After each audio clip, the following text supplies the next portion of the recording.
गनापात हिस्सा एक action thriller film है जो विकास बहल ने लिखी और हिदायत की है। इस फिल्म में टाइगर श्रॉफ, कृति सानून और अमिताभ बच्चन मरकजी किरदार में अडीचग, इली एवर राम, फैसल मोहम्मद, रहमान और बहुत से दूसरे किरदार अदा करने में शामिल हैं। सदाकर रेड्डी यक्कांती ने सिनेमाग्राफी और एको संभाला। सरिकर प्रसाद ने उस फिल्म में तरमीम की। इस फिल्म के लिए साउंड ट्रैक और बैकग्राउंड म्यूजिक संचट और अंकित बलहारा ने तैयार किया था।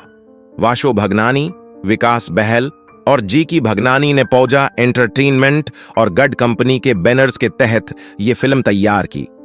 एक्शन थ्रिलर मूवी की तरह गनापात ने मार्शल आर्ट्स के शौकीन अफराद की कहानी सुनाई जो अपने ख्वाबों के करियर के लिए गैर मुतवक्का चीलंगों का मुकाबला करता है। उन्होंने अमिताभ बच्चन के अपने सरपरस्त से सीखकर खुद का एक और बेहतर वर्जन बनने के लिए सख्त मेहनत की।